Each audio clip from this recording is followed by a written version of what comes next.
Oremos juntos.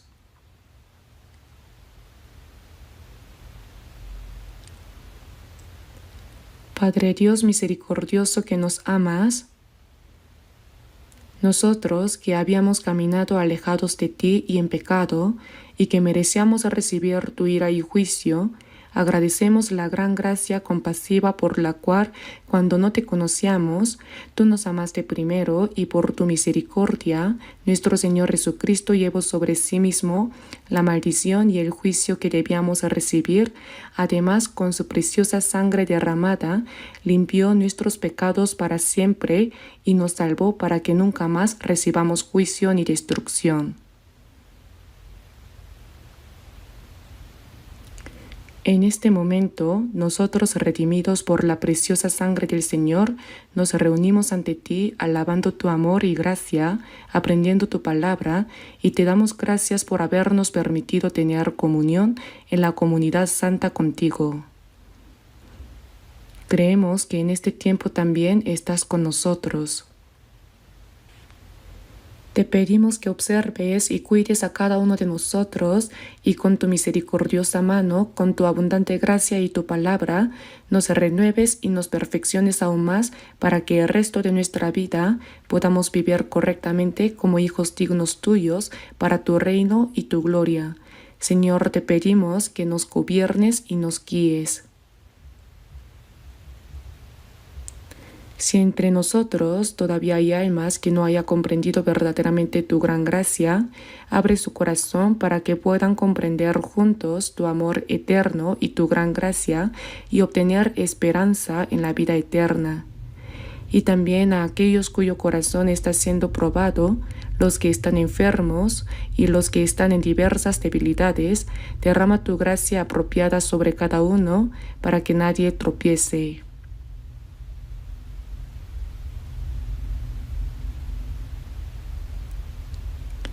Señor, ayúdanos para que todas nuestras iglesias en el mundo y todos los hermanos y hermanas que aún en medio de dificultades guardan la fe y predican el Evangelio, sean cuidadosamente protegidos por ti y que con tu gracia, tu palabra y tu poder apropiados puedan estar contigo, testificando con mayor valentía tu Evangelio y conduciendo a muchas almas hacia ti para que sean salvas, realizando así tu gran obra. Oramos fervientemente para que en el próximo retiro de otoño, que se realizará dentro de unos días, estés con nosotros y que mientras nuestros hermanos y hermanas oren juntos, cooperen y se esfuercen, muchas almas perdidas sean salvadas y puedan volver al seno de Dios y que el Señor obre personalmente en esto. Señor, que nos das la palabra necesaria a su tiempo y nos enseñas el tiempo a seguir, permítenos comprender aún más claramente en este momento la palabra que deseas revelarnos, tu santa voluntad, tus planes y tu gran gracia. Oramos en el nombre de nuestro Señor Jesucristo. Amén. Busquemos en la Biblia Salmos capítulo 121. Salmos capítulo 121.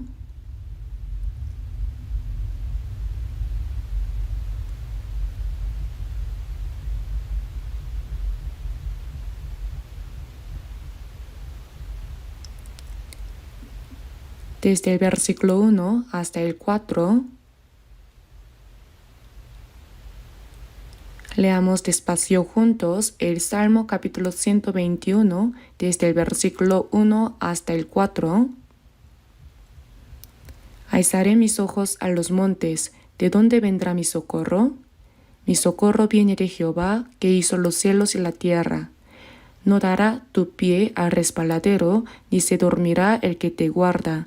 He aquí no se adormecerá ni dormirá el que guarda a Israel.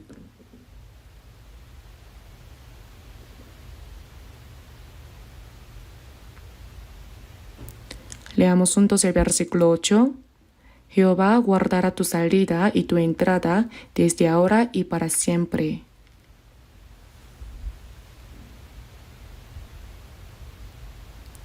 Antes de dar esta palabra, quiero decir que desde este viernes de esta semana, viernes, sábado y domingo, aunque sea un corto periodo de 2 noches y 3 días, tendremos el retiro de otoño, por lo cual estamos orando y preparándonos juntos.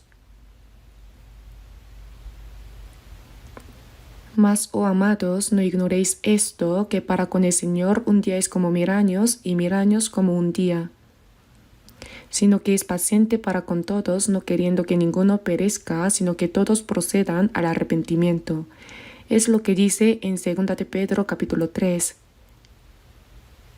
Cuando pensamos en el ardiente amor de Dios y en su paciencia para salvar, deseando que ni una sola alma se pierda, ¿no hemos recibido nosotros también la salvación por eso? Pero ahora aún hay muchas almas a nuestro alrededor que no han sido salvas. Parece que son muy pocas las personas que han recibido la salvación. También en la Biblia está escrito: no temáis, manada pequeña, porque a vuestro Padre le ha placido daros el reino. Está registrado que son muy pocos los pueblos de Dios que puedan entrar en ese reino, porque estrecha es la puerta y angosto el camino que lleva a la vida, y pocos son los que la hallan. Se habló de la misma manera en Mateo capítulo 7 y en Lucas capítulo 13, esforzaos a entrar por la puerta angosta, porque os digo que muchos procurarán entrar y no podrán. Esta palabra quiere decir que aunque crean intentando entrar al reino de los cielos, son más los que no pueden entrar que los que entran. Tales palabras están innumerables veces escritas en la Biblia. Por eso, aunque Dios quiere que todos sean salvos y no quiere que nadie perezca, en realidad los que reciben la salvación son muy, muy pocos. Que nosotros hayamos participado dentro de esa manada pequeña, cuán sorprendente milagro y bendición es, no lo sabemos.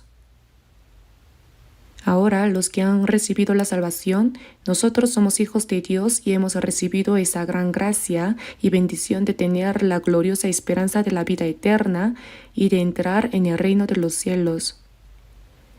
No debemos olvidarlo ni por un instante y debemos pensar profundamente en qué es lo que debemos hacer mientras vivimos en esta tierra, pues está registrado detalladamente en la Biblia. Y por lo tanto, creo que debemos realizar esa obra sin olvidarlo ni un momento. En Lucas capítulo 15, versículo 7 dice: os digo que así habrá más gozo en el cielo por un pecador que se arrepiente que por 99 justos que no necesitan de arrepentimiento. Lo que más alegra a Dios es que para salvar al pecador entregó a su Hijo unigénito hasta la muerte en la cruz como sacrificio expiatorio, y ahora, en medio de la predicación del Evangelio a todo el mundo, Dios se alegra grandemente por cada alma que recibe la salvación. Si un pecador se arrepiente y recibe la salvación, en el cielo hay más gozo por él que por 99 justos que no necesitan arrepentimiento. Más que hacer fiesta por los 99 justos, se alegra más por un pecador que se arrepiente y vuelve. Que nosotros, los que hemos recibido la salvación, demos gracias juntos y nos gocemos juntos también es bueno, pero Dios se alegra aún más por cada pecador perdido que recibe la salvación. Por eso, para agradar a Dios, debemos hacer la obra que le agrada, predicar el Evangelio y guiar a las almas perdidas hacia Él para que reciban la salvación. En nuestra vida diaria, con nuestro testimonio de vida y con nuestras palabras, hacemos consejería personal, realizamos seminarios de evangelización y también varias veces al año, en los retiros de primavera, verano y otoño, preparamos, oramos y predicamos el Evangelio, en medio de lo cual cada día se añaden más personas que reciben la salvación. En todo el mundo, en 82 países, los misioneros, predicadores locales y hermanos y hermanas, en medio de su esfuerzo diligente de evangelización, hacen que cada día se añadan más personas que reciben la salvación. Esa es la obra más grande que debemos hacer y para esa obra es que vivimos en esta tierra. En el Salmo capítulo 116, versículo 12 dice: ¿Qué pagaré a Jehová por todos sus beneficios para conmigo? Existe tal palabra. Esa grande y asombrosa gracia que Dios nos dio, que nosotros, pecadores destinados a la destrucción, hayamos recibido la salvación, ¿con qué la pagaremos? Ahora la vida restante de los que han recibido la salvación existe para pagar esa gracia.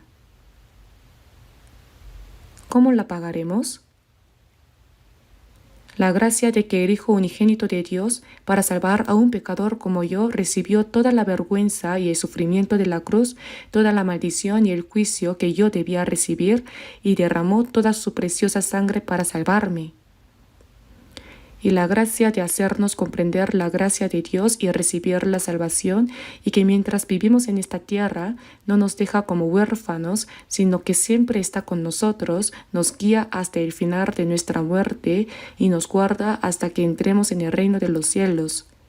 ¿Con qué pagaremos toda esa gracia? No debemos olvidarla ni por un momento. No debemos olvidar que vivimos para pagar esa gracia. Pero nosotros a menudo olvidamos esa gracia de Dios y sin pensar en lo que significa pagarla, vivimos según nuestra conveniencia.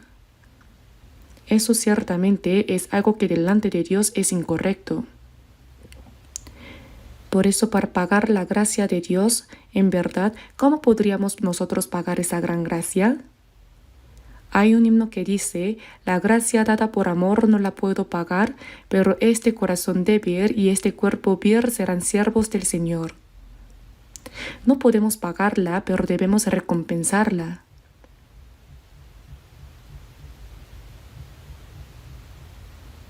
En cuanto a recompensar esa gracia, somos demasiado débiles. Y el tiempo que se nos ha dado es demasiado corto. Aunque muriéramos 100 veces por el Señor, no podríamos recompensar plenamente la gracia. Aunque no podamos morir 100 veces, ¿no deberíamos al menos vivir una vez para el Señor? En Romanos capítulo 14, versículos 7 al 8 dice: porque ninguno de nosotros vive para sí y ninguno muere para sí. Pues si vivimos, para el Señor vivimos, y si morimos, para el Señor morimos. Así pues, sea que vivamos o que muramos, del Señor somos. Pues para esto fuisteis llamados, porque también Cristo padeció por nosotros, dejándonos ejemplo para que sigáis sus pisadas. Ninguno de nosotros, es decir, ninguno de nosotros los salvos. Ninguno vive para sí y ninguno muere para sí. Eso es lo normal. ¿Pero qué piensan en su corazón? ¿Lo consideran cierto? ¿Piensan también que es así en su caso? Ninguno de nosotros vive para sí. Si alguien vive para sí y muere para sí, eso es maldición. Eso no tiene ni un céntimo de valor. Ninguno de nosotros vive para sí y ninguno muere para sí. Pues si vivimos para el Señor, vivimos, y si morimos para el Señor, morimos. Los apóstoles que hablaron de esta manera y los santos de la iglesia primitiva de aquel tiempo realmente lo hicieron así. Ninguno de nosotros vive para sí, pues si vivimos para el Señor, vivimos, y si morimos para el Señor, morimos. Hubo muchos que vivieron para el Señor y murieron para el Señor. Así pues, que vivamos o que muramos, del Señor somos. ¿Por qué? En 1 Corintios capítulo 6, versículo 19 dice: no sois vuestros. Glorificad pues a Dios en vuestro cuerpo. Los que han recibido la salvación, nuestro cuerpo y nuestra alma, el Señor los compró con precio, con su preciosa sangre derramada en su muerte, con un precio caro. Por eso dice: no sois vuestros, porque habéis sido comprados por precio. Mi cuerpo y mi alma son del Señor. Glorificad pues a Dios en vuestro cuerpo. Vivir o morir haciendo la voluntad del Señor y dando gloria a Dios no es algo especial, sino lo más normal. Si no lo hacemos, es anormal. A la luz de esa palabra debemos examinar nuestro corazón y nuestra vida. ¿Realmente, sea que vivamos o moramos, todo lo hacemos solo para la gloria de Dios? En 1 Corintios capítulo 10, versículo 31 dice: si pues coméis o bebéis o hacéis otra cosa, hacedlo todo para la gloria de Dios. coméis o bebéis o hacéis otra cosa. Dentro de eso está incluida toda nuestra vida. Hacer todo para la gloria de Dios.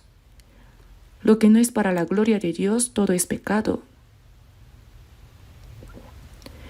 En Romanos capítulo 3, versículo 23 dice: por cuanto todos pecaron y están destituidos de la gloria de Dios. El pecado es no alcanzar la gloria de Dios. Todo lo que se opone a la gloria de Dios es pecado. Ahora nosotros, los cristianos, no debemos volver a vivir como en el estado anterior cuando no conocíamos a Dios antes de recibir la salvación. Una persona que recibió la salvación se reúne 1 o 2 veces por semana para orar, cantar himnos, escudriñar la palabra, dar unas pocas monedas de ofrenda, tener comunión y luego vive el resto como quiere.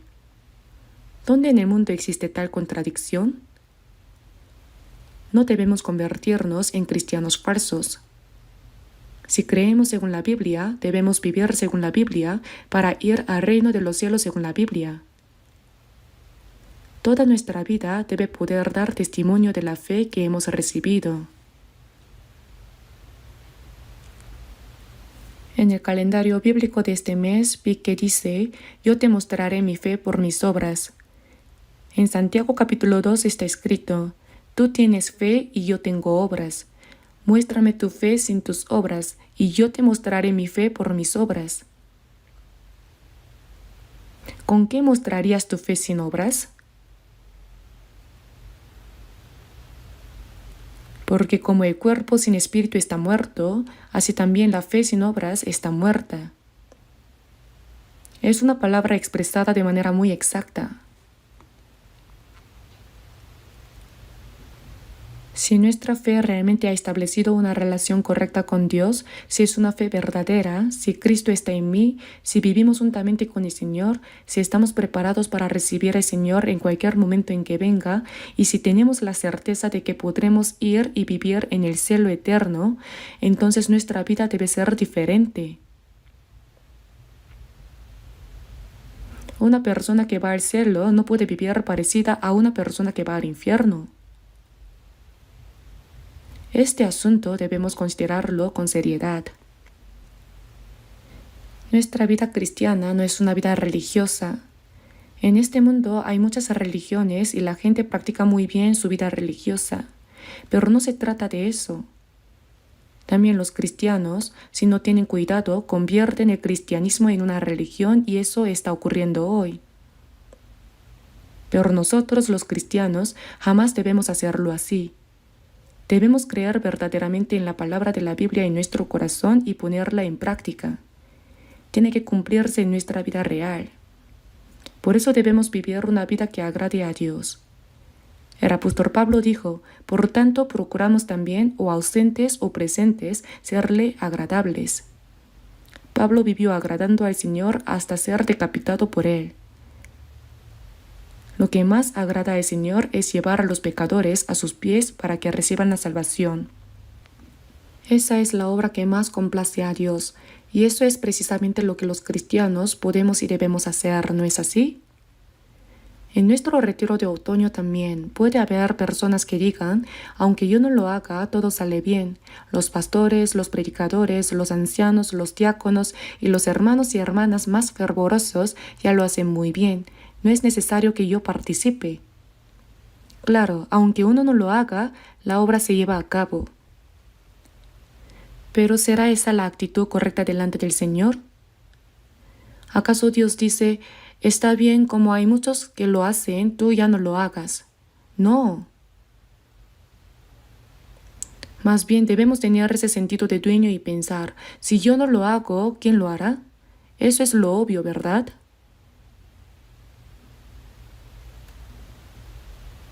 En los retiros de verano llegaron a reunirse unas 11,000 personas en cada sección y se realizó 7 veces. Algunos incluso participaron más de una vez. ¿Por qué? Porque estaban predicando, como dice, con todo el corazón y con todas las fuerzas. En esos retiros de verano, muchos fueron guiados a la salvación. Y ahora también recibo llamadas y mensajes por KakaoTalk que dicen: estoy planeando invitar a varias personas en esta ocasión. Quiero llevar a algunos conmigo. Por favor, ore por esto. Así se comunican hermanos y hermanas que tienen interés en la obra. Pero también hay quienes no muestran ningún interés, que piensan, aunque yo no lo haga. Si todos pensaran así, nadie sería salvo, ¿no es cierto? Si no hay oración, si no hay intención de evangelizar, si no hay disposición de invertir tiempo, esfuerzo y sacrificio, entonces nada se logra. Yo durante el retiro dije algo así: si nosotros, los que hemos recibido la salvación, oramos, trabajamos y nos sacrificamos, el número de personas que irán al infierno disminuirá mucho. Entonces, un niño que parecía estar en primaria me dibujó un retrato muy parecido a mí, y debajo escribió lo que yo había dicho: si nosotros, los que hemos recibido la salvación, oramos, trabajamos y nos sacrificamos, el número de personas que irán al infierno disminuirá mucho. Ese dibujo y esas palabras, tal cual las dije, me conmovieron tanto que las pegué en mi estudio.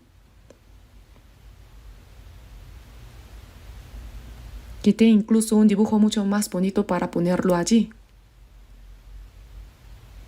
Creo que ese niño no solo escribió una frase, sino que seguramente vivirá el resto de su vida con ese propósito.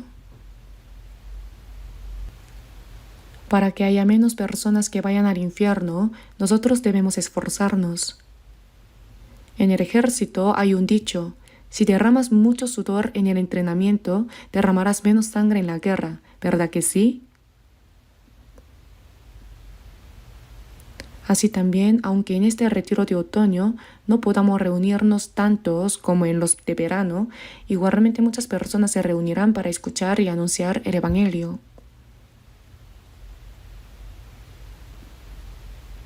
En la Biblia encontramos muchos ejemplos de cómo podemos responder a la gracia de Dios. Uno muy conocido está en el Salmo capítulo 118, versículo 17: no moriré, sino que viviré y contaré las obras de Jehová. No basta solo con saberlo. Perdón, ni siquiera basta con memorizarlo. Esa palabra debe quedar profundamente grabada en nuestro corazón. No moriré, sino que viviré. Debemos agradecer por estar vivos y no muertos. Yo cada mañana al levantarme, cuando oro, digo: Dios, gracias por darme un nuevo día y permitirme moverme con un cuerpo saludable. Muéstrame qué debo hacer hoy y ayúdame a actuar conforme a tu voluntad. Seguro que muchos de ustedes hacen esta misma oración también. Debemos agradecer por estar vivos y no muertos, y hay una razón por la que seguimos vivos. No moriré, sino que viviré. ¿Será para ganar mucho dinero o para hacer cosas placenteras? Todos los planes humanos ahora debemos ponerlos a un lado. No moriré, sino que viviré. Siendo salvo, les pregunto una cosa: ¿es mejor vivir bastante tiempo en esta tierra o es mejor que el salvo vaya pronto delante del Señor? ¿Cuál es mejor? ¿No van a responder? ¿Es mejor morir pronto o es mejor vivir mucho, mucho tiempo en esta tierra? Vaya, puede haber personas que piensen que hago preguntas extrañas. Si le preguntamos al apóstol Pablo, él diría que sería bueno ir pronto delante del Señor. Él dijo: pero confiamos y más quisiéramos, teniendo deseo de partir y estar con Cristo, lo cual es muchísimo mejor. Significa que morir pronto e ir al cielo, eso es lo mejor. Pero incluso las personas salvas, cuando oyen hablar de la muerte, lo consideran algo espantoso y se llenan de temor. Sin embargo, por más cosas buenas que pueda haber en esta tierra, o por más que haya por delante cosas agradables y divertidas, cuando estemos delante del Señor será incomparablemente mejor, ¿lo entienden? Los ejércitos celestiales y los ángeles nos recibirán con bienvenida.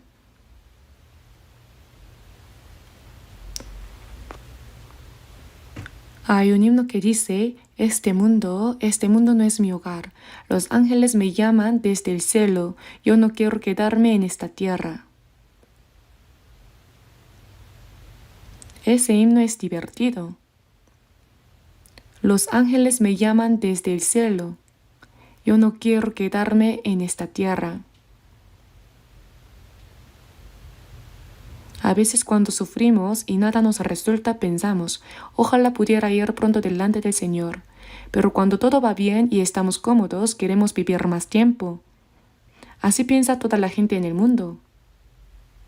Pero nosotros, los cristianos, en realidad es 100 veces mejor ir pronto delante del Señor. Porque allí terminan todos los sufrimientos, preocupaciones y angustias de esta tierra, y sin volver a ver este mundo difícil, estaremos para siempre delante del glorioso y eterno Dios. Cuando leo el libro de Apocalipsis, en el capítulo 21 dice, vi un cielo nuevo y una tierra nueva. He aquí el tabernáculo de Dios con los hombres, y Él morará con ellos, y ellos serán su pueblo, y Dios mismo estará con ellos como su Dios. Enjugará Dios toda lágrima de los ojos de ellos, y ya no habrá muerte, ni habrá más llanto, ni clamor, ni dolor. Allí, acompañados por los ejércitos celestiales y los ángeles, viviremos en gloria eterna con el Señor. La gloria de Dios es algo que ahora mismo no podemos imaginar. ¿Cómo es el cielo? No lo podemos expresar con palabras humanas.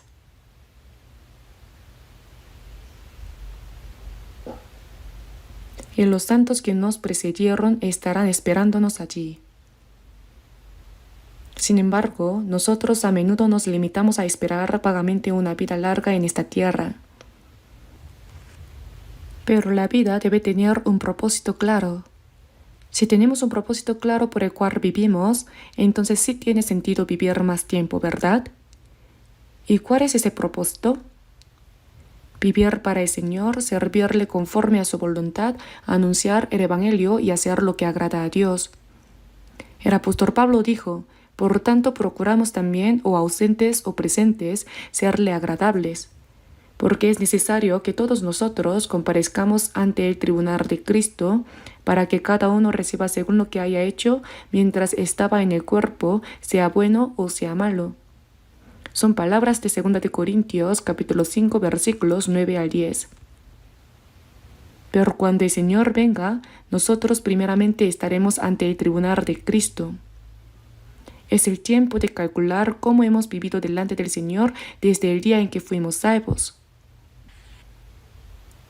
Antes de la salvación, los pecados cometidos ya terminaron, y las cosas buenas que hicimos también ya terminaron. Todo comienza de nuevo desde el día en que fuimos salvos, y todo eso será contado.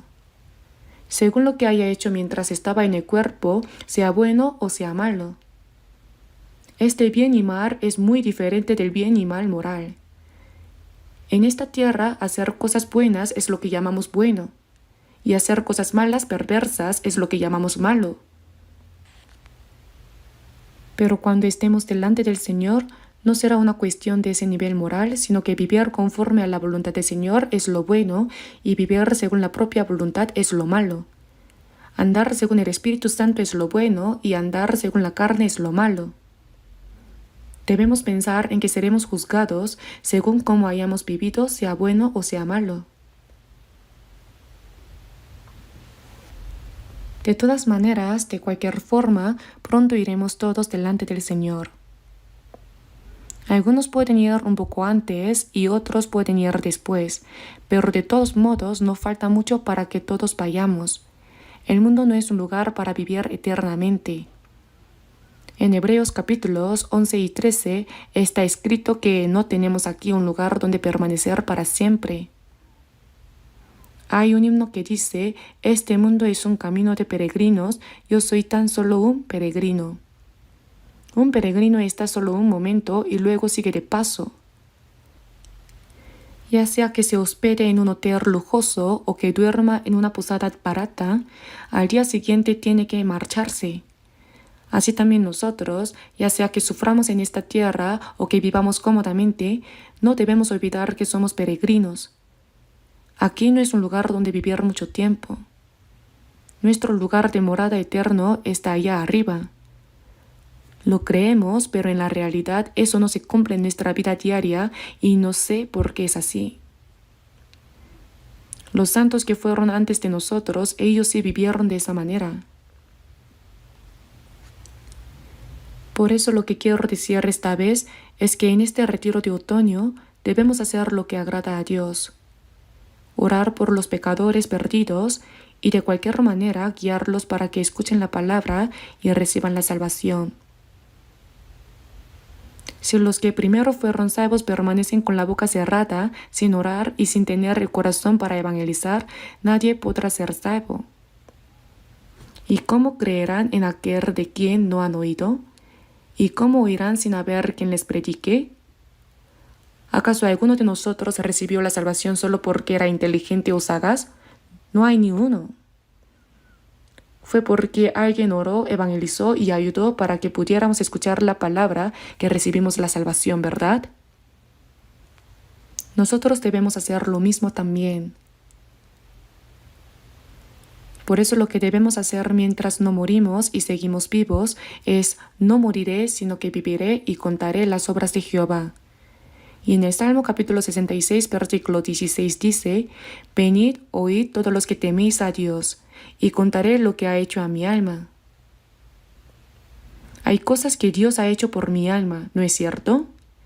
Envió a su Hijo unigénito para que muriera en nuestro lugar, perdonó eternamente nuestros pecados, y el Espíritu Santo nos hizo entender eso para que recibiéramos la salvación. Esta obra que Dios hizo por mi alma debemos proclamarla.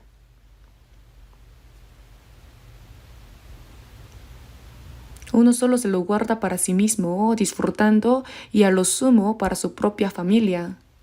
Pero aunque uno predique a su familia, no por eso todos reciben la salvación. Claro que debemos predicar a la familia. Cree en el Señor Jesucristo y serás salvo tú y tu casa.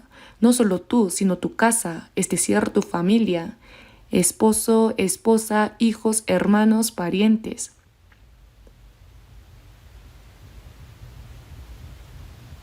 Es algo demasiado natural tener el corazón de querer predicarles el Evangelio. En Mongolia, la evangelización está siendo muy activa y al observar bien por qué la evangelización está yendo tan bien, los misioneros en Mongolia dicen: somos realmente felices de haber venido como misioneros a Mongolia. La primera vez que lo escuché pensé: ¿será cierto eso? En Mongolia, en verano, hay tormentas de arena que azotan y en invierno las temperaturas bajan hasta 40 grados. Una vez bajaron a 40 grados o 50 grados y murieron congelados 5 millones de animales. Hay muchas dificultades. Sin embargo, en medio de todo eso, los misioneros predican el Evangelio y consideran feliz haber venido como misioneros. Pensé que quizá era una expresión exagerada, pero después, al observar bien, resultó ser cierto. ¿Por qué? Aunque la carne tenga muchas incomodidades y sufrimientos, cuando predican la gente recibe bien la salvación.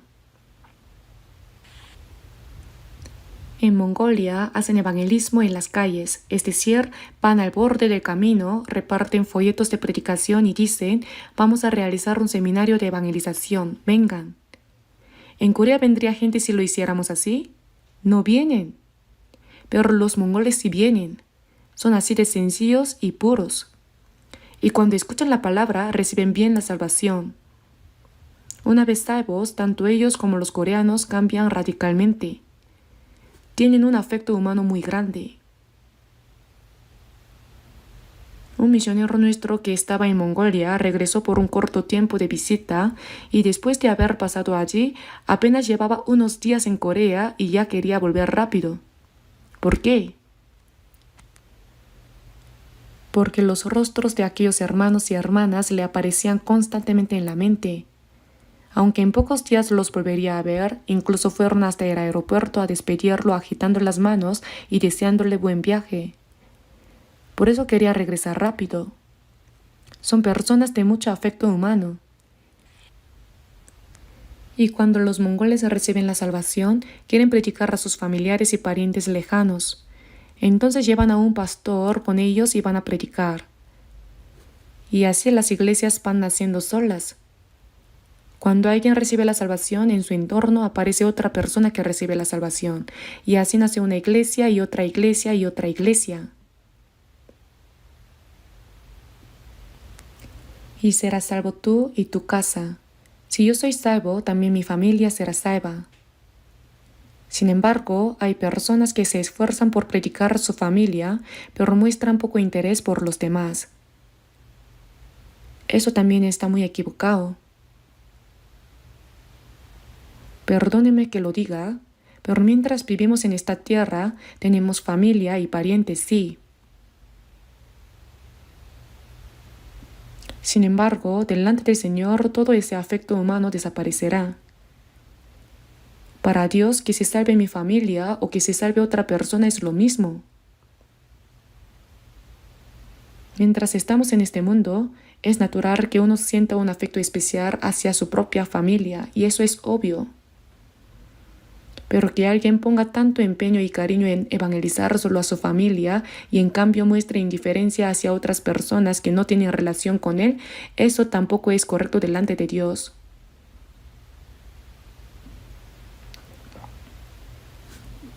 De cualquier manera, en este retiro de otoño también oremos y esforcémonos juntos para que muchas almas sean salvas.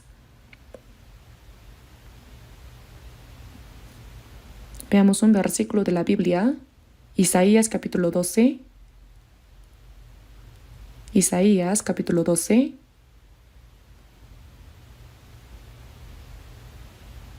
Isaías capítulo 12, versículo 5.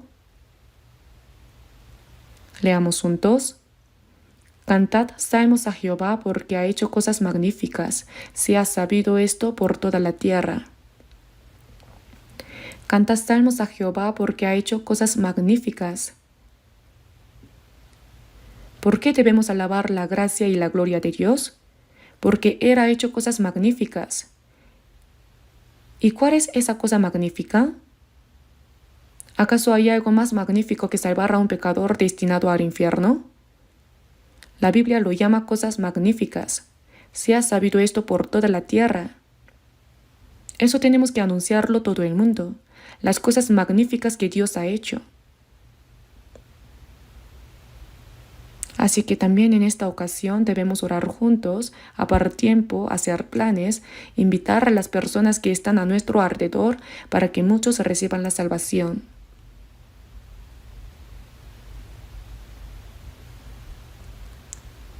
Esta vez la duración del retiro se ha reducido en un día. Antes era de 4 días y 3 noches, pero ahora será de 3 días y 2 noches, un día más corto. Esta es la primera vez que se hace así, lo estamos probando. Algunas personas estarán contentas porque se redujo un día, pero en cambio, el día que comienza, antes iniciábamos desde la noche, ahora tendremos una reunión adicional en la tarde. Una en la tarde y otra en la noche. Así que el primer día habrá 2 seminarios. Esa es la diferencia. De todas formas, les pido que oren y se preparen.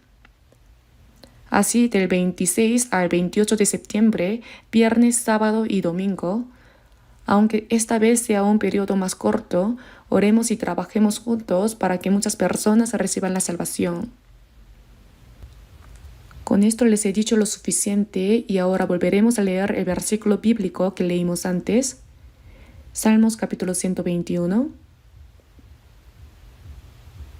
Salmos capítulo 121. Leamos juntos el Salmo capítulo 121 versículos 1 y 2. Alzaré mis ojos a los montes. ¿De dónde vendrá mi socorro? Mi socorro viene de Jehová, que hizo los cielos y la tierra.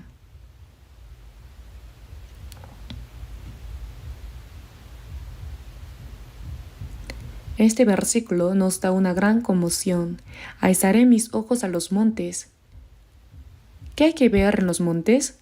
Alzaré mis ojos a los montes. ¿De dónde vendrá mi socorro? ¿Acaso de un valle vendrá mi socorro? No, sino mi socorro viene de Jehová que hizo los cielos y la tierra. Hasta la semana pasada, los domingos estuvimos hablando sobre la vida del cristiano y mencioné lo que llamamos la vida que permanece en el Señor. La vida que permanece en el Señor. En Juan capítulo 15, versículos 3 al 4, Jesús dijo: Ya vosotros estáis limpios por la palabra que os he hablado. Permaneced en mí y yo en vosotros. Que estemos limpios significa que nuestras almas han sido purificadas. Cuando comprendemos y creemos en el Evangelio de la gracia del Señor, nuestros pecados, que eran sucios, son limpiados. Nuestro corazón también se va purificando. Por eso dice: Ya vosotros estáis limpios por la palabra que os he hablado, refiriéndose a que nuestra alma ha sido santificada de manera limpia. Permaneced en mí y yo en vosotros. Significa que vivimos en el Señor y Él vive en nosotros. Cuando el hierro se mete al fuego, el fuego entra en el hierro y el hierro se pone rojo. ¿Eso es fuego o hierro? Es hierro-fuego. El fuego y el hierro se vuelven uno. De la misma manera, cuando somos salvos, no se puede separar el Señor de nosotros. ¿Cómo se puede separar la vid de los pámpanos? El pámpano no tiene sentido sin la vid, y el árbol no da fruto sin los pámpanos. Es una relación absolutamente inseparable. Nosotros y el Señor tenemos una relación inseparable. En Juan capítulo 14, versículo 20 dice: En aquel día, es decir, el día en que recibimos la salvación, vosotros conoceréis que yo estoy en mi Padre y vosotros en mí y yo en vosotros. Cuando somos salvos, comprendemos que el Señor está en nosotros y nosotros en Él. En Gálatas capítulo 2, versículo 20 dice: Con Cristo estoy juntamente crucificado, y ya no vivo yo, mas vive Cristo en mí. Yo junto con el Señor, el pecador ha muerto y ha terminado. La persona que ha sido salva ya no vive por sí misma, sino que más vive Cristo en mí. Cuando somos salvos, el Señor viene a mi interior como nueva vida, y ya no vivo yo, más vive Cristo en mí. Yo en el Señor en mí. Esto es realmente un asunto misterioso que es difícil de comprender rápidamente. También es un secreto. Cuando se casan, el esposo y la esposa se han vuelto uno, el uno para el otro. Ya no son dos. Así que no son ya más dos, sino una sola carne. Decir que se han vuelto uno significa que están unidos en unión. Ahora estamos unidos con el Señor. Por la vida, por el amor, por la palabra, por el Espíritu Santo, nos hemos hecho uno con Él. Que se hayan hecho uno es algo realmente misterioso. Yo, al reflexionar sobre la vida que permanece en el Señor, pienso mucho durante todo el día: el Señor en mí y yo en el Señor.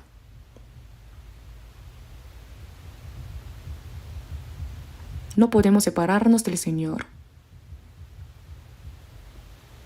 Cuando una persona tiene hijos, ¿los deja simplemente después de nacer? No. Los abraza, los limpia, los alimenta, los protege, los educa y los ayuda a crecer.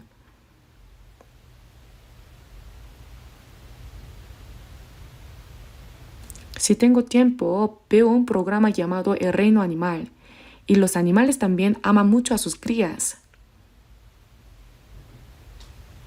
Si otro animal viene a hacerle daño a su cría, lucha con todas sus fuerzas para protegerla. También los alimenta, los entrena y los ayuda a sobrevivir. Incluso los animales hacen esto. Las personas protegen y guían a sus hijos toda la vida. ¿Cuánto más nos amará Dios? ¿Acaso dice: ya que has recibido la salvación, haz lo que quieras? Nos vemos en el cielo. No. El Señor no os dejaré huérfanos. Está con nosotros. ¿Cuánto nos ama? Mateo capítulo 10, versículo 30 dice, pues aún vuestros cabellos están todos contados. ¿Por qué contar los cabellos? No se trata solo de los cabellos. Dios conoce nuestras circunstancias mejor que nosotros mismos. Mas yo sé a quien he creído y es poderoso para guardarme, y en ese día glorioso iré a morar con él. El Señor está en mí, yo estoy en el Señor, yo confío en Él y Él me ayuda. Esto no es teoría, es realidad. Debemos creerlo tal como es. Si creemos, así será. Entonces en el Salmo capítulo 121 que acabamos de leer dice, ¿de dónde vendrá mi socorro? Hay montes, pero de las cimas de esos montes no baja mi ayuda, sino mi socorro viene de Jehová, que hizo los cielos y la tierra. Mi socorro es Dios, el creador de los cielos y la tierra.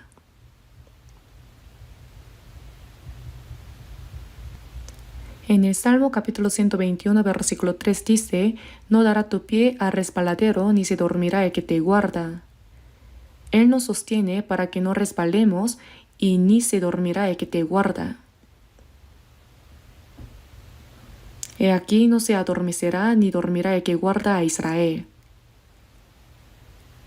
Israel, como pueblo escogido por Dios, en el Antiguo Testamento representa el modelo de los santos que serán salvados por medio de Jesucristo. ¿Cuánto amó y protegió Dios al pueblo de Israel?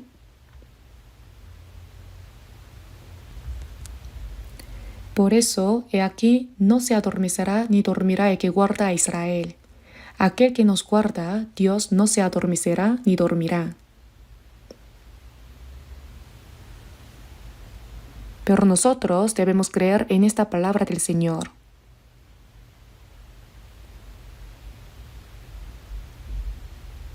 Y en el Salmo capítulo 121, versículo 8 dice, Jehová guardará tu salida y tu entrada desde ahora y para siempre.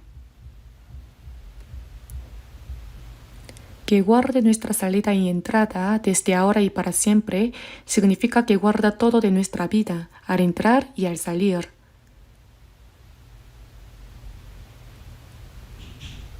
No nos deja simplemente así.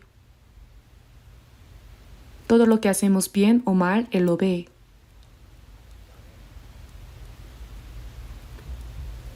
Dios no apartará sus ojos de nosotros ni un poco. Vamos a buscar juntos algunos versículos de la Biblia. Veamos Salmo capítulo 115, versículo 15. Salmo capítulo 115, versículo 15. Leamos juntos. Benditos vosotros de Jehová, que hizo los cielos y la tierra. Que hizo los cielos y la tierra, el universo y todo lo que hay en él. En Génesis capítulo 1, versículo 1 dice, en el principio creó Dios los cielos y la tierra. Benditos vosotros de Jehová, que hizo los cielos y la tierra. Hemos recibido gracia y bendición de Dios. Aquel Dios que creó los cielos y la tierra es mi Padre.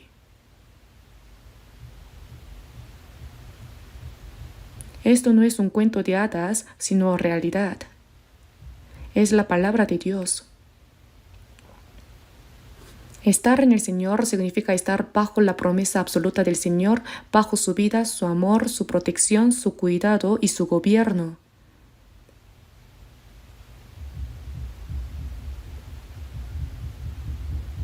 Antes de ser salvo, uno estaba fuera de Cristo sin relación con el Señor.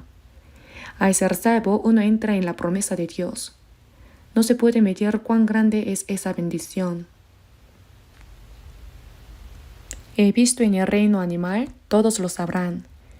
Los pingüinos ponen huevos, ¿cierto? Si ponen los huevos sobre el hielo y los dejan ahí, se congelan y mueren. No puede ser así. Entonces los colocan sobre sus patas y los incuban. El macho y la hembra se turnan hasta que el huevo eclosiona. ¿Quién les enseñó eso? Fue el Creador. Cuando el huevo eclosiona, ¿qué pasa? Si cae al suelo, es cielo y se congela, moriría.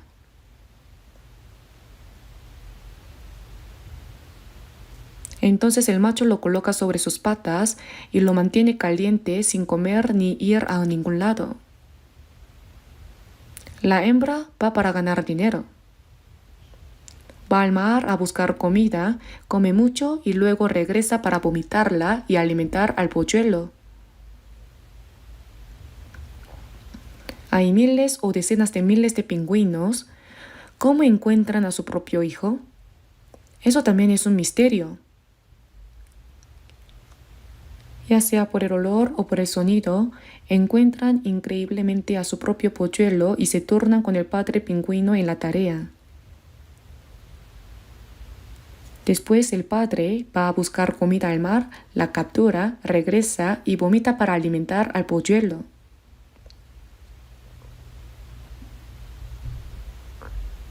Es realmente asombroso cómo el pingüino macho y hembra trabajan juntos para criar a un solo hijo. Nadie abandona a su hijo. Cuando una gaviota viene a atrapar al polluelo, luchan con todas sus fuerzas. Cuanto más los seres humanos aman a sus propios hijos, Dios nos ama 100 veces, 1000 veces, 10.000 veces más que eso. ¿Solo nos encontramos con Él cuando vayamos al cielo? Mientras estamos en esta tierra, ¿qué significa que Dios dice, pues aún los cabellos de vuestra cabeza están todos contados? Dios cuida incluso de las aves del cielo. Y si la hierba del campo que hoy es y mañana se echa en el horno, Dios la viste así, ¿no hará mucho más a vosotros, hombres de poca fe? Si creemos que hemos sido salvos, ¿por qué no creemos que Él está con nosotros en nuestra vida diaria? En Hebreos capítulo 13 versículo 8 dice, Jesucristo es el mismo ayer y hoy y por los siglos. ¿Qué significa esto? Ayer Jesús nos salvó en el pasado. Hoy el Señor está con nosotros por medio del Espíritu Santo. Y por los siglos estará con nosotros en el cielo eternamente. Es el mismo. Entonces, si creemos que nos salvó en el pasado, ¿por qué no creemos que hoy está con nosotros, cuidándonos, ayudándonos y guiándonos?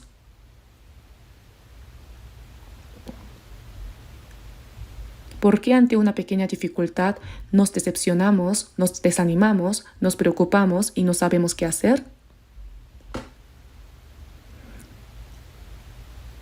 ¿Por qué no creemos que el Señor está con nosotros? ¿Qué motivo hay para preocuparse? Echando toda vuestra ansiedad sobre Él, el Señor lo sabe todo acerca de nosotros. Si vivimos conforme a la voluntad de Dios, como dije la semana pasada, el domingo pasado, y todas estas cosas os serán añadidas. La frase "y todas estas cosas" tiene una condición. Si creemos en la palabra del Señor y actuamos solo conforme a su voluntad, Dios se encargará de todo lo demás. ¿Cómo lo haremos? Tomo la carga de Dios y mi propia carga la entrego a Dios y la cambio con Él. Entonces se vuelve cómodo, ya sea que vivamos o muramos.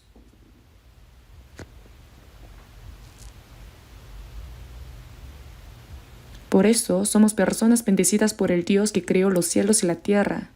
¿Es esto algo común? Nacer hijo de un rey y que el rey proteja a su hijo, eso sería maravilloso. Nacer hijo del presidente. Si se equivoca, sería un gran problema. Cuando estaba en la escuela primaria, nos preguntaban, ¿qué quieres ser de grande? Todos respondían que presidente. Para mí ser presidente es horrible. Estoy verdaderamente agradecido de no haber sido presidente. Ni siquiera me lo ofrecen, pero aunque lo hiciera, no lo aceptaría. Porque si fuera presidente, terminaría en la gran casa, que significa cárcel. Es de hecho la posición más problemática del mundo. Entonces el rey James de Inglaterra, debido a lo complicado que era su asunto de Estado, se puso momentáneamente la ropa de un plebeyo y salió en secreto del palacio para ir a la montaña, a un valle montañoso.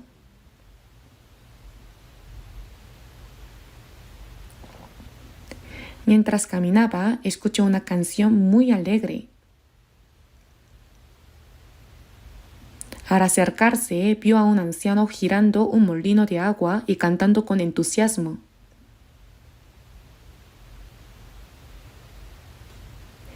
Aunque en el mundo nadie me pueda envidiar, yo tampoco les tengo envidia. Al pensar en la gracia de Dios, aleluya, mi cantar surge natural. Y bailaba alegremente. El rey James, realmente pasó esto, no es una historia inventada por mí. Se sintió tan impresionado por ese anciano que se acercó. Cuando el anciano vio a un caballero aparecer, se avergonzó y se quedó quieto.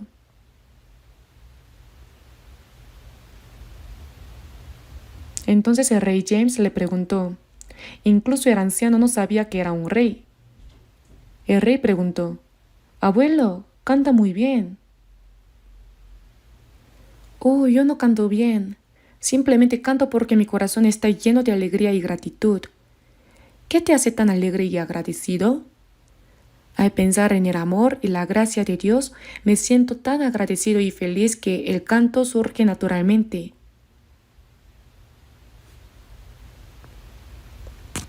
Así que el rey le dio una tarjeta de presentación y dijo, «Abuelo, mañana a las 12, por favor venga a mi casa, se lo ruego». Este abuelo no sabía leer. Por la noche se lo contó a la abuela. La abuela sabía leer.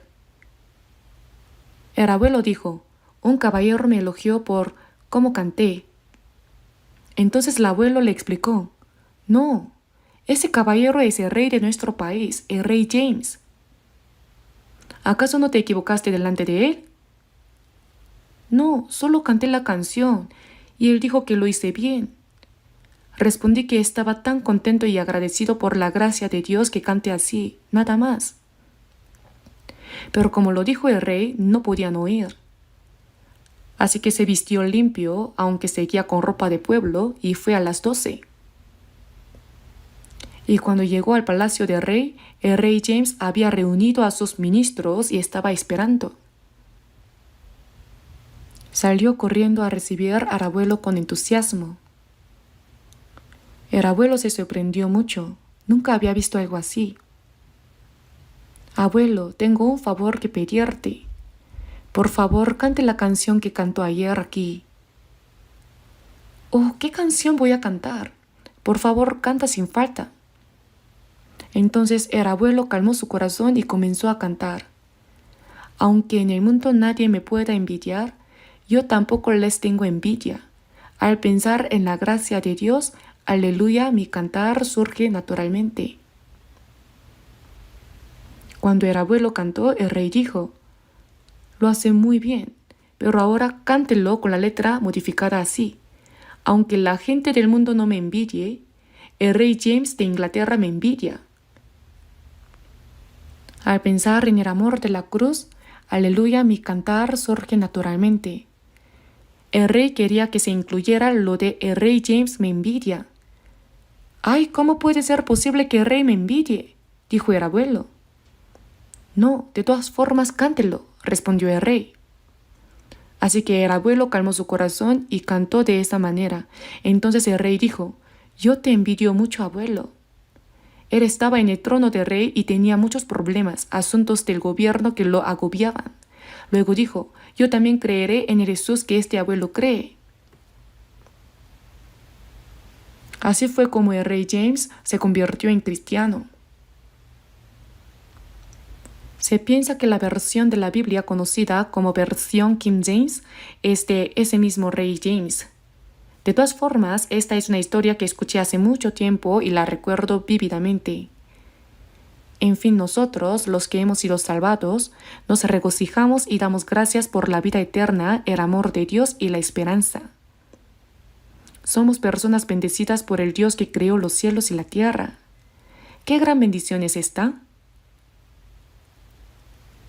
La diferencia entre los que han sido salvos y los que no es como la diferencia entre el cielo y el infierno.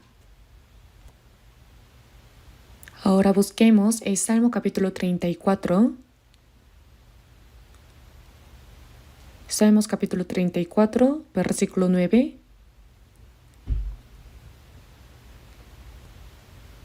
Leamos juntos.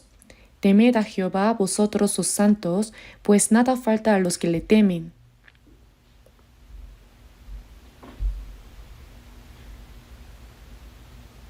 Temed a Jehová vosotros sus santos, pues nada falta a los que le temen. ¿Qué significa temer? Significa vivir una vida de respetar, servir y obedecer a Dios. Pues nada falta a los que le temen. Si nosotros exaltamos, tememos y obedecemos a Dios, es la palabra que dice que Él nos llenará sin falta.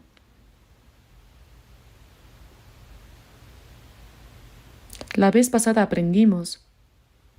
El que no escatimó ni a su propio Hijo, sino que lo entregó por todos nosotros, ¿cómo no nos dará también con Él todas las cosas? En Romanos capítulo 8. Si no escatimó a su propio Hijo y lo entregó, ¿qué no nos dará? Eso es. Pero eso no significa que nos dé todo incondicionalmente.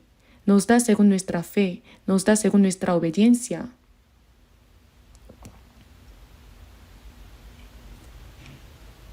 En el Salmo capítulo 17, versículo 8, Dios dice, a mí que me guarda como la niña de sus ojos. Él nos guarda como la niña de sus ojos. Nosotros cuidamos mucho la niña de nuestros ojos, ¿verdad? Porque si se daña la niña de nuestros ojos no sirve. Dice que Dios me guarda como la niña de sus ojos. Vamos a mirar un momento Deuteronomio capítulo 32, versículo 10. Deuteronomio capítulo 32. Génesis, Éxodo, Levítico, Números, Deuteronomio, ¿saben? Deuteronomio capítulo 32, versículo 10. Leamos juntos.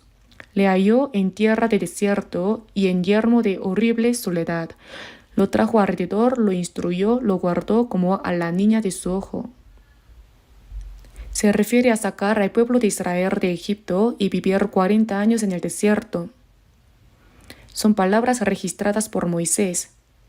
Le halló, se refiere al pueblo de Dios. En tierra de desierto, ese lugar es realmente un desierto.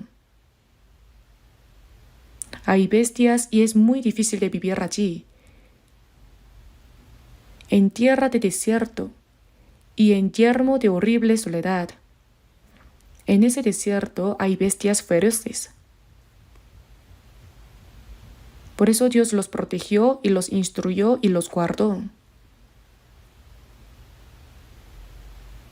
Y Dios los guió con la columna de nube durante el día y la columna de fuego durante la noche. Dios los protegió, los guardó y los guió. Lo guardó como a la niña de su ojo, como a la niña de su ojo. Cuando veo estas palabras, entiendo que Dios guarda a su pueblo, al pueblo que Él ha salvado, como la niña de su ojo. ¿Acaso solo fue así con el pueblo de Israel? Nosotros, los que hemos sido salvos por la gracia de nuestro Señor Jesucristo, Dios nos guardará aún más como la niña de sus ojos, nos protegerá. Dios protege y guarda a nosotros, los santos salvos, no solo nuestra alma, sino también nuestro cuerpo. Debemos creer en la palabra como la niña de sus ojos, esta palabra. Cuando enfrentamos un poco de dificultad, pensamos que Dios está lejos y nos ha abandonado. No es así. En cualquier sufrimiento y adversidad, el Señor está con nosotros. Vamos a mirar un momento los salmos otra vez. Salmo capítulo 119, versículo 56. Salmo capítulo 119, versículo 56. Leamos juntos. Estas bendiciones tuve porque guardé tus mandamientos.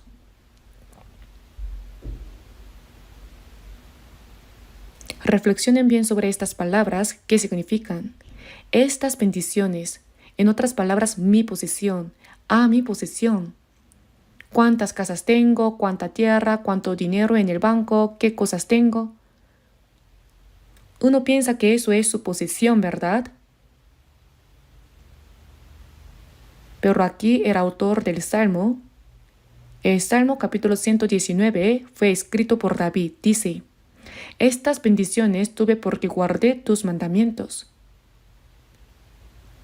Mi posesión es cómo guardo la palabra del Señor. Guardar la palabra de Dios es mi posesión, mi tesoro, más que depositar gran cantidad de dinero en el banco y sentirme seguro. En Apocalipsis capítulo 3, versículo 10 dice: por cuanto has guardado la palabra de mi paciencia, yo también te guardaré de la hora de la prueba. Has guardado la palabra de mi paciencia. La palabra de paciencia significa que uno guarda la palabra del Señor en medio del sufrimiento. Incluso en medio de muchas dificultades y pruebas, se guarda la palabra de Dios. Por eso se llama la palabra de paciencia. Has guardado la palabra de mi paciencia, yo también te guardaré de la hora de la prueba. Si guardamos la palabra de Dios, Dios nos guardará. ¿Cómo es eso? Es la promesa de Dios. En esta Biblia hay muchos planes y promesas de Dios hacia nosotros, y Dios cumple sus promesas, pero a veces no creemos en ellas. Pensamos que vivimos por nuestros propios medios, que nuestra fuerza nos protege. Si guardamos la palabra de Dios, Dios nos guarda.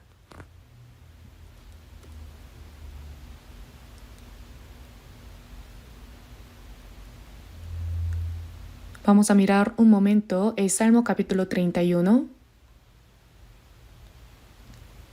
Salmo capítulo 31, versículo 19. Leamos juntos el Salmo capítulo 31, versículo 19. Cuán grande es tu bondad que has guardado para los que te temen, que has mostrado a los que esperan en ti delante de los hijos de los hombres. Si miramos estas palabras cuidadosamente, tu bondad que has guardado para los que te temen. Los que han sido salvos, Dios es nuestro Padre. Al mismo tiempo es un Padre severo. Si hacemos mal, nos corrige y nos disciplina.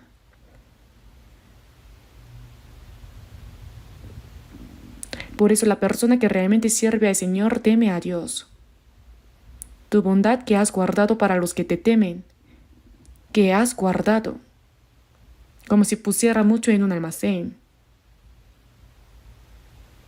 Dios dice, para los que te temen, los que tienen reverencia a Dios.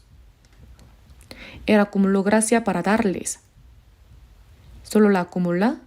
No, la da. ¿Cómo? Cuán grande es tu bondad que has guardado para los que te temen, que has mostrado a los que esperan en ti delante de los hijos de los hombres. Tu bondad que has guardado. El que espera y se refugia en el Señor es la persona que cree en el Señor. El Señor es nuestro refugio. En los momentos difíciles debemos refugiarnos en el Señor. Refugiarse significa confiar y creer en el Señor. La bondad que se ha guardado y acumulado y que se concede a los que esperan en el Señor se nos da poco a poco a medida que creemos en la palabra del Señor. Existe esa abundante gracia, pero si fallamos, no podremos recibir la bondad que Dios ha guardado y acumulado, ¿verdad?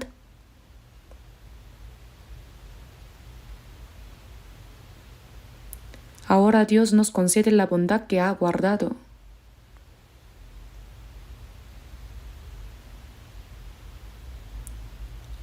Vamos a mirar un momento Hebreos capítulo 13. Hebreos capítulo 13.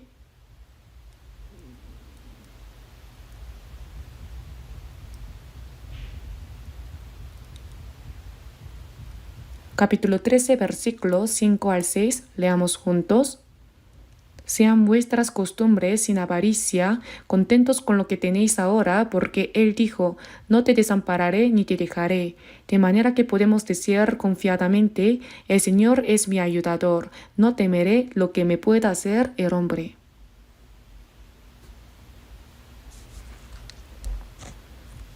En estas palabras, hace mucho tiempo recibió un gran impacto.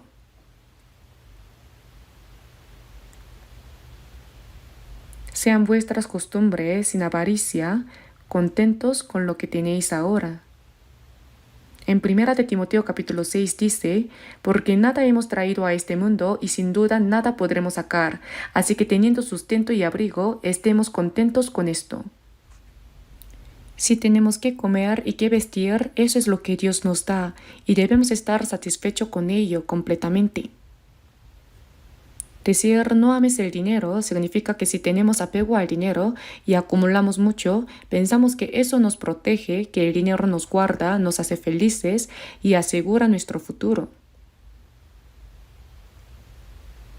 Eso es creer en Dios o en el dinero. A Dios no le agradará eso. No ames el dinero, porque raíz de todos los males es el amor al dinero.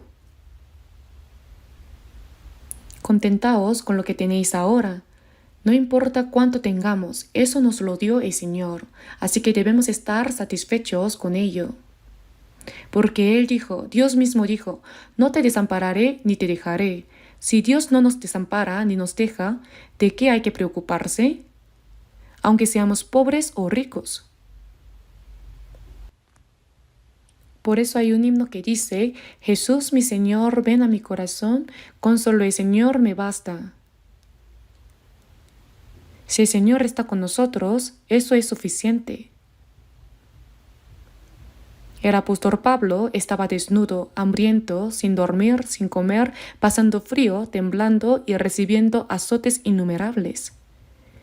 Estaba encarcelado en una prisión profunda, con grilletes, y aún así Pablo y Silas cantaban y oraban por la noche. Él que antes perseguía y mataba a los santos, ahora se alegraba y agradecía sufrir por el Señor. Los grilletes se rompieron, las puertas de la cárcel se abrieron, y esa misma noche la familia del carcelero fue salvada según Hechos capítulo 16. Si el Señor está con nosotros, eso es suficiente, aunque seamos pobres o ricos. Porque Él dijo, no te desampararé ni te dejaré.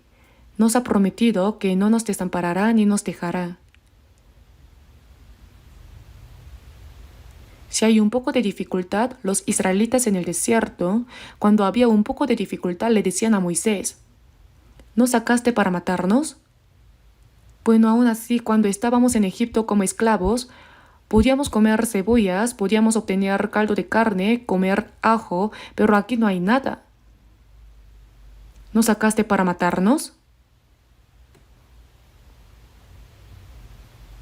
Aunque Dios los guiaba cada día con la columna de nube y la columna de fuego, les daba maná todos los días y golpeaba la roca para darles agua, no podían agradecerlo. Se quejaban con facilidad y decían, volvamos a Egipto incluso ahora mismo. A esa gente les llevó 40 años morir en el desierto. Ninguna persona que quiso regresar a Egipto logró hacerlo. Entre Egipto y el desierto está el Mar Rojo, y cuando cruzaron fue por el milagro de Dios, pero ¿podían regresar por este lado? No podían. Todos murieron y solo los nacidos de nuevo fueron los que entraron. No solo los niños nacidos en el desierto, sino también los que fueron renacidos, los nuevos, solo ellos entraron. Porque Él dijo, no te desampararé ni te dejaré. De manera que podemos decir confiadamente, el Señor es mi ayudador, no temeré lo que me pueda hacer el hombre.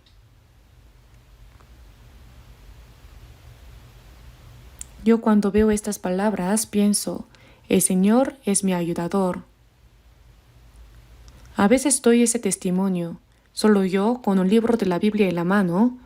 Durante unos 4 o 5 años estuve haciendo labores de evangelización. No tenía ni siquiera una mochila, solo tenía una Biblia, así que pasé mucha hambre, lloré mucho, y ahora no recuerdo dónde comí ni dónde dormí durante esos años.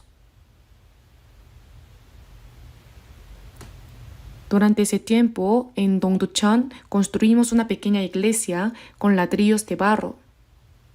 Justo al lado de la iglesia había una pequeña habitación de algún hermano o hermana. La alquilé y allí comía, dormía y hacía evangelización. La iglesia de los hermanos tiene su sede en Inglaterra. Seguramente conocen qué es una denominación de hermanos. Ellos también tienen personas nacidas de nuevo. El hermano Park es el representante de Corea. Y la sede de la iglesia de los hermanos estaba en Noryangjin. Yo conocía un poco a esas personas. Un día el hermano Park vino acompañado de un misionero inglés a visitarme. Parece que habían oído que yo hacía evangelización. Vino y dijo, ha pasado por muchas dificultades. Hemos venido a ayudarle, hermano. Me ofrecieron que un empresario inglés se convirtiera en mi patrocinador. Ya saben lo que es un patrocinador, ¿verdad? Eso significa que el empresario inglés se haría responsable de todo, enviando mensualmente mis gastos de vida y todo lo necesario. Dijeron que me ofrecerían un patrocinador. ¿Ustedes qué hubieran hecho en mi lugar? Pero sin dudarlo dije, ahora mismo no tengo ninguna dificultad. Estoy satisfecho. No necesito un patrocinador. Lo que me dio miedo al ofrecerme un patrocinador fueron 2 cosas.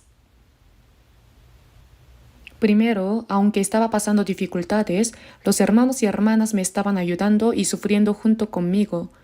Si un rico de Inglaterra se convertía en mi patrocinador y enviaba mensualmente mis gastos, entonces nadie tendría que ayudarme. Pensé, esto es un gran problema, eso no podía ser. La segunda razón es que Dios me estaba entrenando en medio de esas dificultades.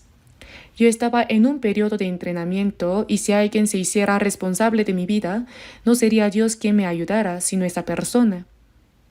¿Cómo podría ser entrenado así? No había nada que pensar. No me falta nada. No necesito patrocinador. Lo rechacé de inmediato. Luego pedí 3 tazones de jajangmyeon y comimos juntos. En aquel tiempo, los trenes pasaban por la estación de Dongducheon. Compré 2 boletos de tren y se los di diciendo, adiós.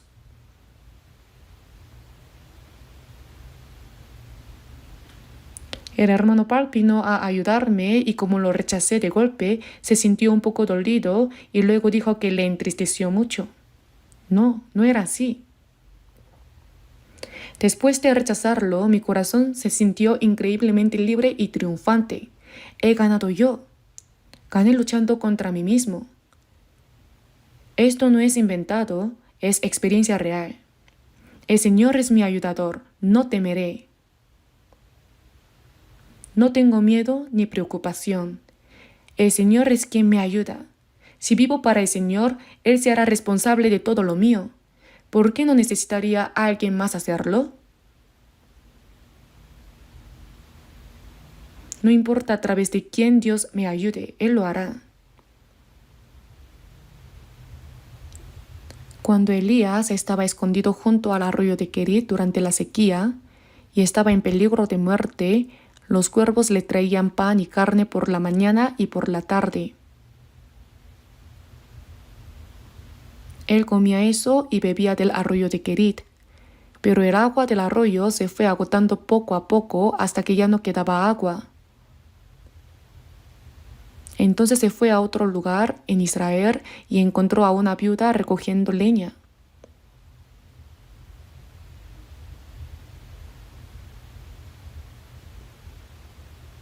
Él le dijo: «Ah, señora, ¿tiene algo de comer?».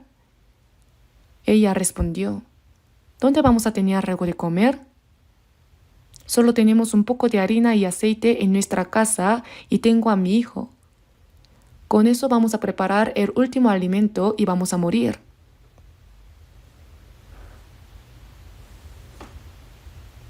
Entonces, ¿qué dijo Elías? «Hazme a mí primero de ello una pequeña torta cocida debajo de la ceniza y tráemela, y después harás para ti y para tu hijo».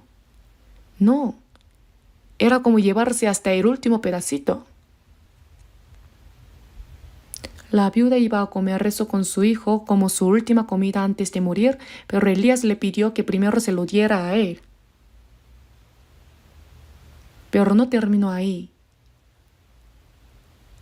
Si hacía eso, Dios dijo que hasta que terminara la sequía, porque Jehová Dios de Israel ha dicho así: la harina de la tinaja no escaseará, ni el aceite de la vasija disminuirá, hasta el día en que Jehová haga llover sobre la faz de la tierra. Y así sucedió, ¿verdad?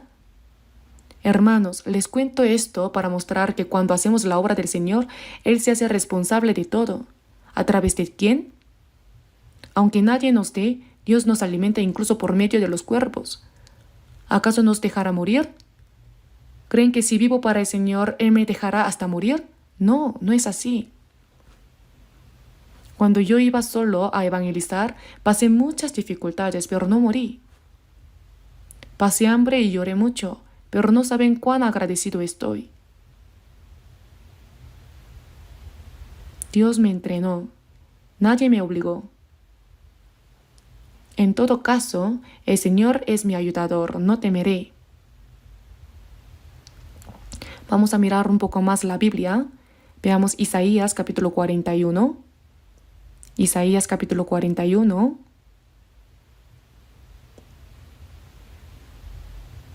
Isaías capítulo 41, versículo 10. Isaías capítulo 41, versículo 10. Leamos juntos. No temas, porque yo estoy contigo. No desmayes, porque yo soy tu Dios que te esfuerzo. Siempre te ayudaré, siempre te sustentaré con la diestra de mi justicia. No temas. Dios le dijo al profeta Isaías: no temas, porque yo estoy contigo, no desmayes. Cuando enfrentamos dificultades, podemos temer o desmayar, pero Dios nos dice que no desmayemos, porque yo soy tu Dios que te esfuerzo, siempre te ayudaré. Dios nos ayuda. Si decimos que aunque muramos, moriremos junto al Señor, entonces Él se hará responsable, ¿lo entienden? En Nahum capítulo 1 versículo 7 dice: Jehová es bueno, fortaleza en el día de la angustia y conoce a los que en Él confían. Si decimos que aunque muramos moriremos junto al Señor, entonces Él lo sabe y se hace responsable. Yo soy tu Dios que te esfuerzo, siempre te ayudaré. Dios repite la promesa de que nos ayudará. No desmayes, te esfuerzo. Permanecer en el Señor significa que el Dios que creó los cielos y la tierra es nuestro protector. Él nos guarda, nos cría, nos ayuda y nos guía. Esa es la vida de permanecer en el Señor. Debemos creer en esa promesa de Dios. Si creemos, se cumplirá conforme a nuestra fe. Si dudamos, no tendrá relación con la promesa de Dios. Por eso, si pensamos que podemos prosperar por nuestros propios medios sin la ayuda de Dios, eso es incredulidad. Y es peligroso, porque un día todo eso puede desaparecer de un soplo de Dios. Cuando el pueblo de Israel regresó de Babilonia y fueron rápidos en construir sus propias casas en lugar del templo de Dios, tomaron lo que debían ofrecer a Dios y lo trajeron a sus casas.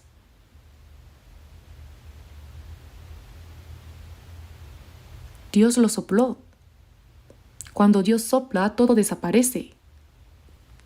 Si vivimos confiando en nuestros propios medios y métodos, si Dios tiene envidia y sopla, todo se perderá. En cambio, los del mundo, Dios los deja. Hagan lo que hagan.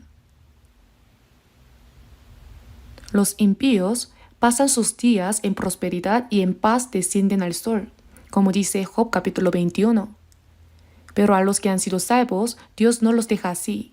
Si vivimos según nuestra propia voluntad, Dios nos reprende. Y si sopla sobre lo que tenemos, todo se perderá.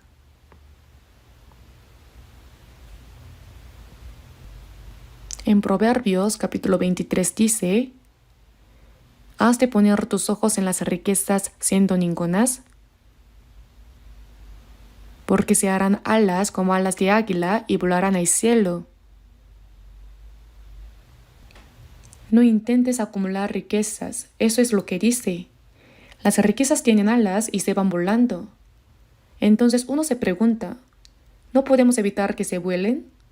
¿No podemos atarlas con bienes raíces? Bienes raíces. Inmovilizarlo, eso es bienes inmuebles. ¿Y qué pasa si se lo hace? Él mismo se va volando. Dios se lo lleva. ¿Lo entienden? Los salvos deben vivir confiando absolutamente en las promesas de Dios y en su voluntad y depender de las bendiciones de Dios. Si viven según sus propios medios y métodos, eso es completa incredulidad. Si han recibido la salvación por fe, deben vivir por fe. Así todo se cumplirá conforme a su fe. No tenemos mucho tiempo para servir al Señor y vivir según su voluntad. La vida puede terminar de repente. Antes de que termine, debemos vivir conforme a la voluntad del Señor, agradándole y luego presentarnos ante Él. Hoy al predicar se ha ido mucho tiempo. Oremos un momento. Padre Dios misericordioso, te damos gracias por la gracia de habernos salvado entre tantas personas en este último tiempo que tú has determinado, por habernos distinguido santamente y por permitirnos vivir dentro de la iglesia donde tú obras, bajo tu palabra y tu gracia, para obedecer y vivir conforme a tu voluntad y gloria. Señor, guíanos, gobierna sobre nosotros y protégenos con tu gracia, tu palabra y el poder del Espíritu Santo, para que podamos vivir el resto de nuestra vida en ti para tu voluntad y gloria. También te pedimos que durante el próximo retiro de otoño, que comenzará dentro de unos días, muchas almas sean salvadas, para que esto sea una gran alegría y gloria delante de ti. Oramos en el nombre de nuestro Señor Jesucristo. Amén.